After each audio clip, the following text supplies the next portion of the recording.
allegiance to our flag.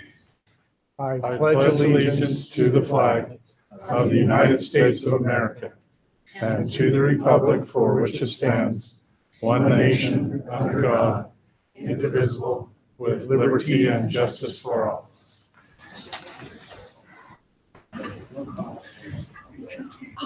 Okay, we will begin with the agenda order approval. Are there any items council wants changed from the published agenda? And if not, can I get a motion to approve? Move to approve the agenda as presented. Second. All in favor? Aye. Okay, we'll go to council business. There is anything?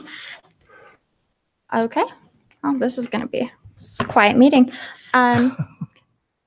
Is anyone here regarding the Independent Week proclamation? I didn't think we were told they wouldn't be, but I wanted to make sure. We have a proclamation that states, I'll read it. Whereas Independence Week provides a time to celebrate the independence of members of the community of Cedar City and the entrepreneurial spirit represented by our core of local independent businesses. And whereas the individual decisions every community member makes today affects the future of Cedar City. And whereas Cedar City local independent businesses help preserve the uniqueness of the community and give a sense of place. And whereas Cedar City core of independently owned business give back to this community in good service, time, and talents. And whereas the health of Cedar City's economy depends on our support of businesses owned by our friends and neighbors. And whereas Cedar City's independent business owners and employees enrich community members' shopping experience with their knowledge and passion. Therefore, as we celebrate Independent Week 2018, we acknowledge that the ability to choose the direction of Cedar City lies with each of us. Now, therefore, let it be resolved that I, Miley L. Wilson Edwards, Mayor of Cedar City, Wilson, do hereby proclaim the week of July 1st through the 7th, 2018 as Independent Week and salute our community members and locally owned independent businesses who are integral to the unique flavor of Cedar City and honor their efforts to make Cedar City the place we want to live and work. And so that just is our proclamation we do to celebrate and recognize our independently owned businesses. And with that, we will move on to staff comments with the TAP award. Yes. Hello, thanks for your time. I'm Brent Okeson. I'm with the Utah Local Governments Trust. And for those that don't know who we are, we're an insurance mutual where we insure over 500 different entities in the state. And we provide the workers' compensation coverage here for Cedar City. And we're glad to be able to partner with you on this. We have a program, we call it TAP, but it's our Trust Accountability Program.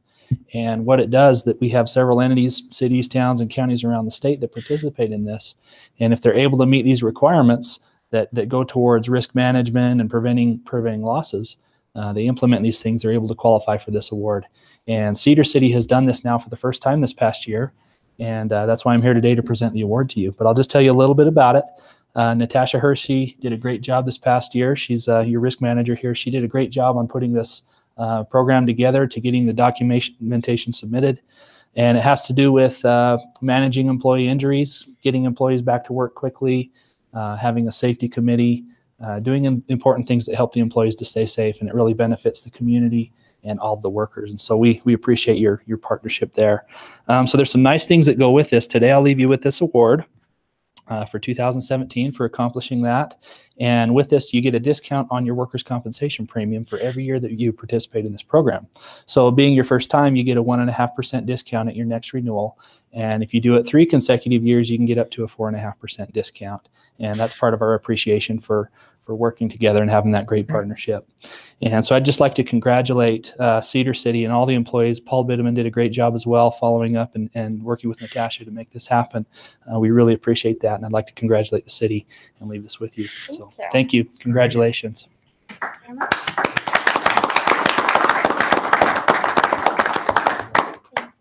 Congratulations. Thank you. Thanks. Good. Only Natasha was here to have a picture taken with her. Especially. All right. Yeah. Yes, we'll let Brian, you. Mayor and Council, Brian Dangerfield, Director of Events for Cedar City. I've got behind the mayor's desk here a very special trophy that was presented this afternoon by the Southern Utah Woodturners. Jack Gunn made this item here, and I'll go grab it here in a second. And Will Arcularius, who's the president of the Southern Utah Woodturners, they did this back in 2016, and Grant Johnson did a bowl that was just magnificent that the mayor presented on the stand at the finish of the tour of Utah. Made international television and was just astounding. Every host city has the opportunity to present a gift to the winner, and this is what we chose to do. Not just a hat or a belt buckle, but something very special, something of the quality of the event that's here. And I'm going to go and show that to everyone right now. So you're the first to see it. Oh, that's way cool. Oh, wow.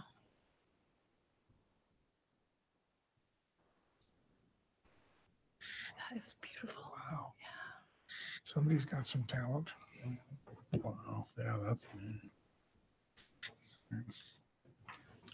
So Anyway, from now until race day, this is the last time you'll be able to see it. We'll post it on our social media and we'll get it out there. But I'd really like to thank the Southern Utah Woodturner Association. Okay. Do you have the airport present? Okay.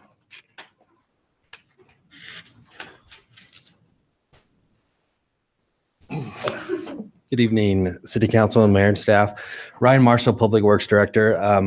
All my guys in my department seem to conveniently have other scheduled appointments tonight, so you're going to hear from me a few times on this.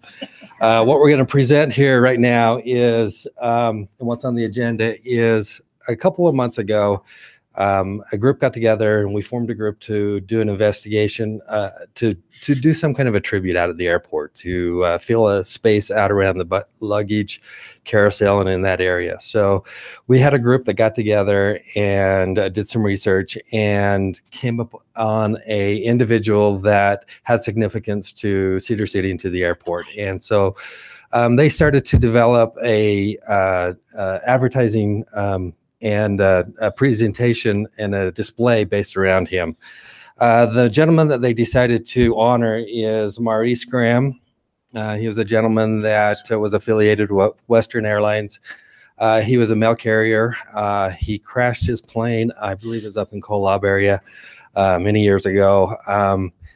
But there's a real significance to him and to this community, and that's who they decided to honor in this space. So what they've done is they worked with Rainbow Sign and Banner to come up with a display that they could put out there. So they've come up with a graphic that Steve was showing you.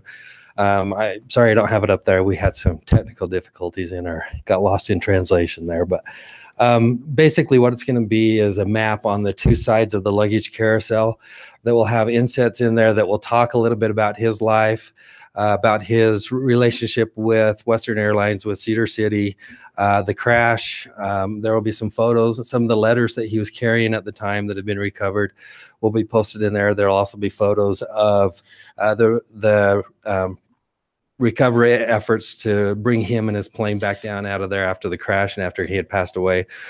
So on either side, you'll see it's basically an outline of the U.S. and it will just have some inserts and a little bit of his history. And then above the carousel rack, we'll have Cedar City Regional Airport. So we'll get a little bit of branding on that side as well. So they've gone out and done a cost estimate for this wrap. We're hoping to have fundraising that will be able to pay for all of this. So we're not asking right now for the city to participate financially. This went before the airport board last Thursday. The airport board approved it and got a chance to take a look at it, and we're in favor of continuing on with this.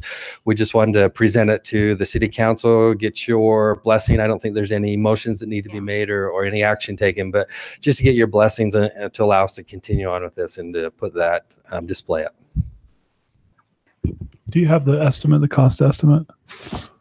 Do you know that off the top of Do we your know head? what that is off the top of your head? 15,000, that includes design. The design, we have the money to pay for. We committed to pay for the design, and we're going to pay for that in this budget year. So that we have that out of the way. It'll be about 13,000 that we'll have to raise in funds. And we're in the process right now of approaching those that we think that might have special interest in a project like this to raise that 13,000 in funds. Did he ever say his? Yeah, I was going to say, and you didn't state your name. Oh, I'm Steve Decker, library director. Also, I just got a text that is the recording not working? No, it should be. The camera? No, it's not that recording. It would be the camera. So we'll check. Is there any other questions on this? Kind of goes in line with trying to brand our facilities and use the space for. Yeah, I think it We're looks good. good. That's good. Thank you. Thank you both. I'm trying to think. Ken, did you want to present your event? I think you had said something. I don't know if I'm just calling you out of the blue and putting you on the spot. Well, Basically, I am 100%. So you don't have to. oh, good. Good as time as any.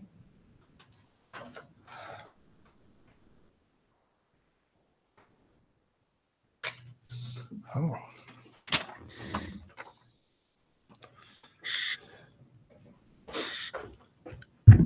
Ken Nielsen, Leisure Services Director. I received this today from Larry out at Cross Hollows Arena.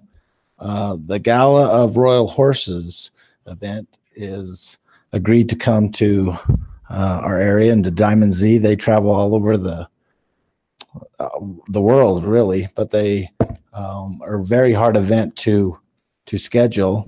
I guess he's been working with them for quite some time, and it's quite the event. From what he says, they do everything but talk. So I just got this today, and so you'll see more flyers on it and more information coming forth. Thank you. Thanks. Perfect. All right, your turn. Thank you. The Animal Adoption Center. Sorry, froze up there. It was going to be on the agenda. You'll see it's not an item on there, but I wanted to let you know where we're at and how we're proceeding down this process a little bit. So I sent you all out a set of the draft plans so you could look at them along with a cost estimate that probably caused your eyes to swell in your head. It was a little bit over what we anticipated. So last week, Chief and Lieutenant Millett and myself sat down, and we couldn't have much of an effect on the per square footage cost, but we could have an impact on the square footage.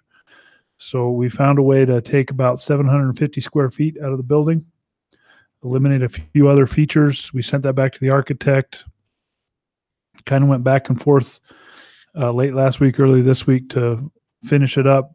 Brought Tina in, made sure she saw what we were doing. She told us that we were doing it wrong, so we revised it to facilitate better her vision of the shelter. We still cut the space out, but we kind of reorganized things to help her and her staff. The architect has not been able to give us a new cost estimate. We think we're, with this drawing that just disappeared, we think we're back underneath the $1.2 million estimated cost. We think we're around 1.1, somewhere in that ballpark, but we need the architect to put a pencil to it to see exactly what he thinks we're at. We have a work meeting next week. I don't want to delay this indefinitely. If we're going to move, we should go and build it. If we're not going to build it, let's not build it. But if we're going to build it, let's build it. What I'd like to do is put it on the work meeting next week and get that further information from the architect and distribute it to all of you. Thanks for sharpening the pencil on that. Is there any way we can get an accounting of the fundraising portion of that, how we're progressing with that, or? Sure, we can. We share can have that by next Yeah. week too. Please, please, let's have that report too.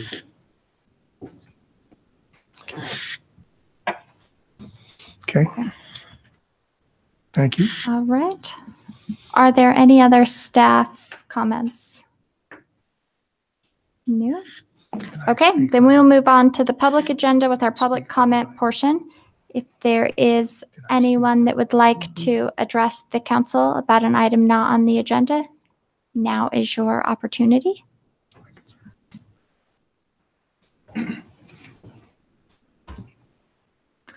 Good evening, Tom Jett.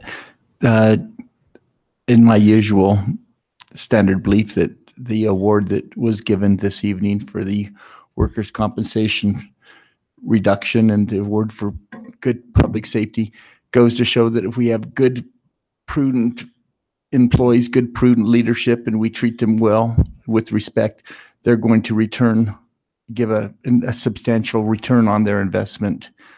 And when I see stuff like this, that proves that is true. And so my thoughts are to say thank you to all those employees that understand that safety is important and productivity is important, but safety is probably number one. So thank you. Thank you. And just so you guys know, the live streaming is up and working. Okay, he just texted me and said thanks. Yeah. So, all right, is there anyone else? Okay, then we will move on to our business agenda with our public portion. Item number 1, consider vicinity plan for the Talent Point and South Mountain Phase 3 and 4 subdivision.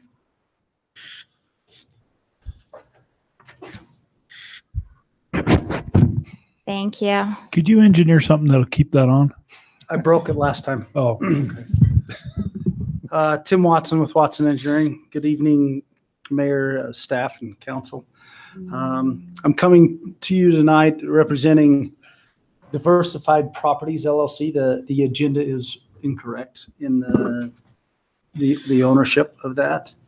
It is not Joel Hansen. It is Diversified Properties LLC. We are requesting approval of the vicinity plan for Phase 3 and 4. This was approved several years ago, but our time has elapsed in our 2-year approval process, and so we're coming back through to get the final phases of Talon Point approved at this time. We will be finishing off Phase 3 is this section of Hawk Drive, and then Phase 4 will be the remaining portion up in this area. And my understanding is that there's another subdivision that will potentially be connecting on there to the north end of Talon Point.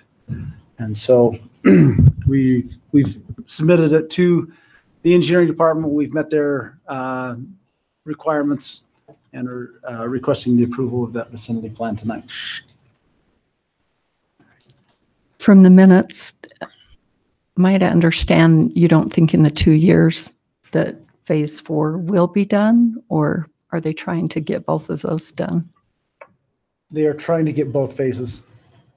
Our construction drawings are in process right now, so our 2 years will start as soon as you approve this, or if you approve it next week.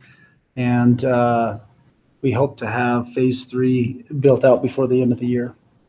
And then we know that we have the 2 years to complete Phase 4, or at least start it. Okay. All right. Are there any That's other, our plan. All right. Are there any other comments or questions? Are you good with this going on the consent agenda? Yeah. Okay, Thank you. thank you. Consider vicinity plan for Pioneer Center Building, commercial PUD. Do I have to state my name? Yep. Okay. Tim Watson with Watson Engineering.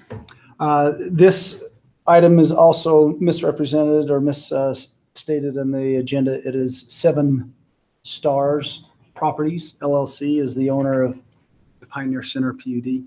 Just to give you a reference of where this property sits, this is the old Sears building, which has now been converted to Pioneer floor coverings. We still have Brody's Mexican restaurant here along Sage Drive and I-15. We are proposing to... Are there 3 or 4 tenants? I'm sorry? Are there 3 or 4 tenants? There Pioneer? are 4 tenants. 2 of them are owned by Pioneer. So these 2 units are owned by Pioneer, Okay. and then there's 2 others. So there will be a total of 4 units that we are trying to condominiumize, if you will, for this commercial building. that's existing. Again, we are requesting a vicinity plan approval so that we can finalize the subdivision plat and sell the properties. There. Why did, now, if I'm correct, it's in our packets, it said we don't condominiumize these things anymore. Is that a thing of the past, or is it? Well, you have to be in a PUD to have a Yeah. condo project. Okay, and So that's where we we're still headed do here. we still do commercial and residential Okay. condominium projects. They just have to be part of it. PUD. Oh, PUD. okay. The idea is they have to have an association to take care of their maintenance, and it's private improvements, and we shun those to PUDs. Those properties own that and maintain that parking lot that's behind there? that's Yes, sir, that west is of it? correct. So maybe a better way to put this, even though it's not a residential, it's more of a townhouse than it is condominiumized. Condominiums are the airspace in between the walls. Townhouses are the earth as well as the sky above. And that's kind of what our goal is here, is more of a townhouse style than a At the condominium. end of the day, it's a PUD. It Yes, has sir. its own association. That is correct. Okay. So That's they will like- have an association that'll have their dues to maintain what they need to on the property. Yeah, it's like the Providence south of it. They ended up condominiumizing that a year or two ago. Okay. That's kind of popular. Okay. Sell them off. There. Any other comments or questions? I'm good with that going on the consent? Yep. Okay. Thank you for your time tonight. Thank you, sir. Thanks, Tim. Okay, item number 3, consider a resolution to add 2 users to the city's PTIF accounts. I have to have a step stool. Wendy Bonzo, City Treasurer. The State Treasurer's Office is rolling out a new platform shortly for managing our PTIF account. And before that happens, they're requiring that we adopt a resolution assigning more than one user. So the final resolution is a little bit different than what's in your packet, because I got worried that maybe that didn't include me. I was thinking that I just was, since I'm already a user, I didn't think I had to be assigned again. Not true. So now I am also named, as well as Paul and Jason, on the resolutions. So So I are you wondered the that. only I one was on there? actually going to ask. Are you the only one on there now? yep, I am right now. And I would still be able to do the things that I do as far as transferring money goes. But if anything major needed to be done to any type of maintenance to our accounts, I wouldn't have been able to do it. So we changed that. So I'm also on there, and we'll have Mayor Wilson sign in my place. Right. Sounds like we were. Are there any other Sounds good. questions? We had This an will go on the understatement action before. agenda with it being a resolution. Thank you. All right, item number 4, consider annual blanket contracts.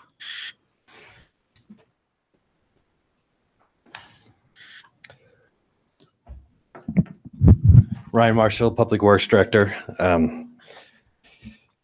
So in your packet, every year, our streets department goes out for blanket contracts for all of our street maintenance and our oil and our street supplies that we need. Those went out several weeks ago. They were posted, they were opened. We had bidders that came in. What you have in your packet is a summary of all of those people who have bid and a recommendation on the low bidders for those projects. I don't know if you want me to go through each one of them. I can, or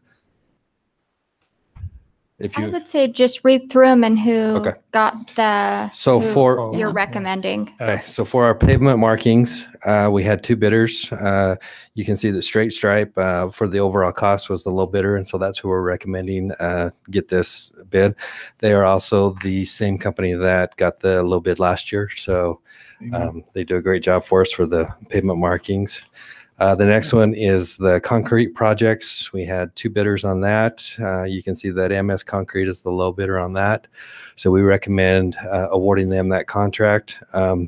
Gleave Concrete was our provider in this current year that we're just finishing up. So that'll be a change in our blanket contract. For the installed asphalt, as you can see there, the low bidder there is Ashdown Brothers. So we recommend that they be awarded that contract. And you can see that last year Western Rock was the low bidder on that. So we'll have a new one there as well. Street materials supply contract. This is a little bit different. They bid individual products and individual things that we need for our different street contracts. So there were 4 different bidders, and each one of them got a little bit of that contract. So each one of them on their line by line items have been awarded that. So you can see which ones are bolded in your packet. Those are the ones that we are recommending that get that portion of the bid. Keep in mind that with these, the way our policy works is that we go with these low bidders that we're giving the contract, but if they're not able to provide it, then we're able to go to the next low bidder that bid the materials and go to them. Next one is our crack seal, chip seal delivery contract. The low bidder on this is, again, this is several different oil suppliers, several different transporters. So they do it by line item rather than a whole. So you can see the highlighted copies that got the contracts. We had 4 bidders, and 3 of them got some line item on that contract. Our chip seal asphalt oil application contract. The low bidder on this, we had 2 bidders. The low bidder is Straight Stripe Painting, and that is different than our current contract was with J&T Peterson, so we'll have a change in that as well. Straight Stripe is kind of new to this whole chip seal asphalt, so it'll be interesting to work with them and see how they can provide the services that we need for our chip seal. The Asphalt Street Crack Seal Project, you can see that the low bidder on this, we had 3 different bidders, and Spencer Asphalt is the low bidder, so we recommend them on that contract. They also are the ones that have our current contract. Tree trimming, we did not have any bidders that came in on that. However, we did contact, after the bid closed, our current tree trimming provider. They just said they didn't get it in time, so they have since sent us one, but we reopened it just to make sure there wasn't anybody else out there. That will close next Wednesday, and then we'll bring that one before you once it closes. So far, he is the only bidder that we've had on that, but we'll present that and the cost of that in our next meeting. And then our towing, we had no bidders on that as well. We did contact a couple of towing companies in town. Our current towing company that we're under contract with, they didn't want to bid it because their tow truck is getting old and they're not sure they're going to buy a replacement, so they didn't want to get locked into a contract. They did say they will continue to provide us the service, and I think at the same price as what our current contract is, as long as their tow truck is running. But then we have other providers in town that we can go to if we need to. But with our notifications on our chip seal and our painting and our road maintenance, we've really cut down the amount of cars that get towed during that time frame. So we didn't do a whole lot of it. So we think we can handle that without having a blanket for this year. And that's all the blankets that we had for our street maintenance. So we'd recommend those that we recommend as the low bidders, that we're able to sign those and continue on with those. All right. Is there any questions? You good with that to go on the consent agenda? Yep. Okay. Bradshaw is the tow company that we're using, right? Yes. Mm-hmm. Okay. All right. Item number 5, consider railroad grade crossing maintenance contract. Ryan Marshall, Public Works Director. Every 3 years, we go out for a contract for our railroad maintenance. The city actually owns and maintains and has to be responsible for 3 of our railroad crossings. The one at Cross Hollows on the south side, the one over on Production Way, over kind of by the airport, and then the crossing on U56 that's just above or just below Genpack, or just above Genpack, that crosses over to them. So we have the 3 crossings that we are responsible for and that we have to maintain. So we contract with a company to go and do those services, to do the testing. We get an audit from the state, and we get an audit from federal railroads every year. We did the federal railroad audit a couple of months ago. Had a couple of things that we had to apply for new number identifiers for our crossings and a few other things. We just had our state one last week, and it looks like all we're going to have to do is maybe move a sign a couple of feet that's blocking one of the light indicators. So they've done a pretty good job for us. We sent that out. We only had one bidder that came in, and that's MJG, and that's who our current provider is. So we recommend that we sign a 3-year contract with them to continue on with that service. Questions, comments? I will put that on the consent agenda. All right, item number 6, consider 2018 City Committee Board member recommendations. It is that time of the year again for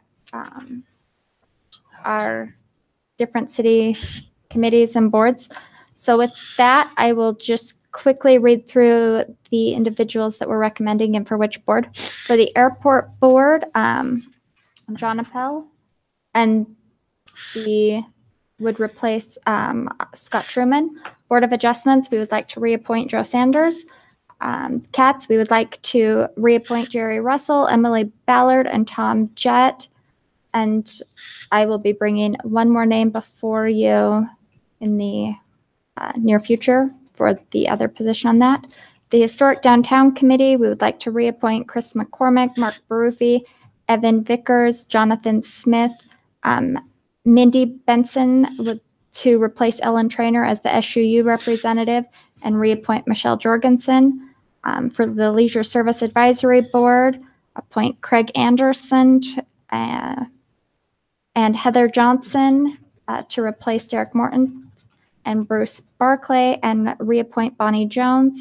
The Library Board, reappoint Bonnie Cox and Connie Sowards, and then appoint Natalie Beecham, reappoint Mary Pearson to Planning Commission. For the Rap Tax Arts, appoint Becky Bronson to replace Sue Jones.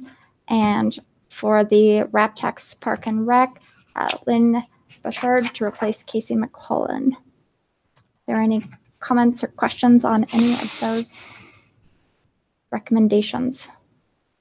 No? And the different individuals are excited and willing and want to be involved and serve our community. So that's always a plus. Okay, then are you good with that going on the consent? Okay, item number 7, consider resolution allowing for temporary closure of Shakespeare Lane. So, do we have Shakespeare folks here? Hi. Yeah. I'm right here. Come on up. They might have questions.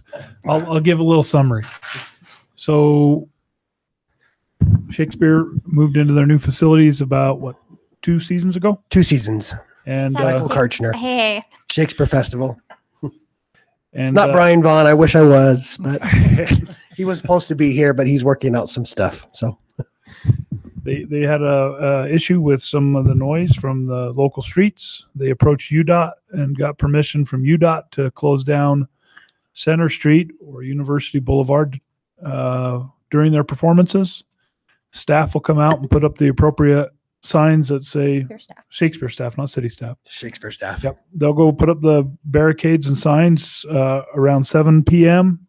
And then when the performance is done around 11:30, Shakespeare staff will go pull the signage back in. They also asked Cedar City if we would consider doing something similar over on Shakespeare Lane.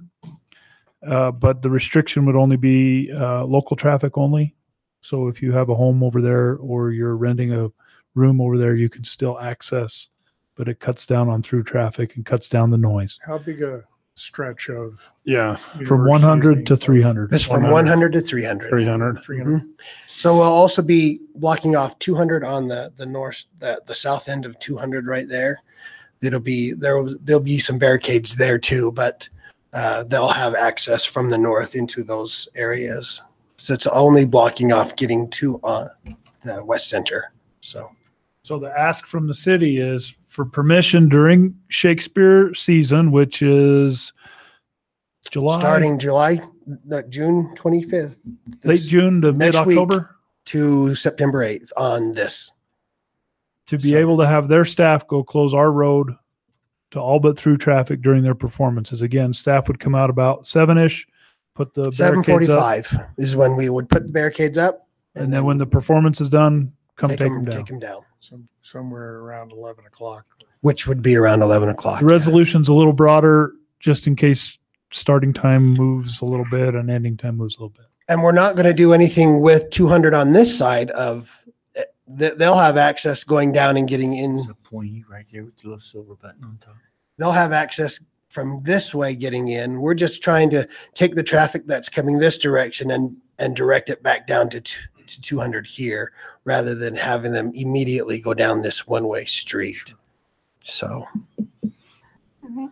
Are there comments or questions? We sent out, so just so the council knows, we sent out notification to from Shakespeare Lane headed south to the property owners with roughly within 300 feet of Shakespeare Lane. Right.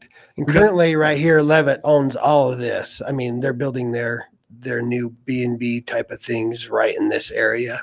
And Shakespeare owns this house.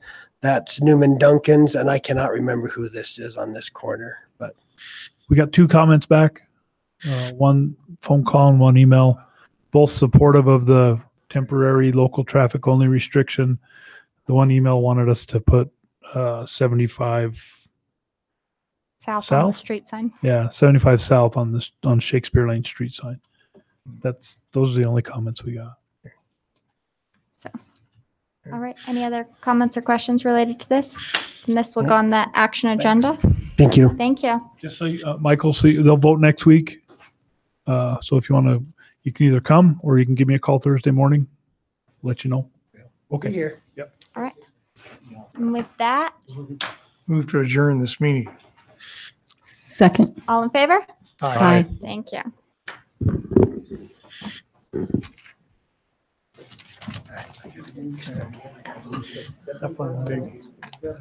ASPDC audit. You got a Sharpie? Yeah.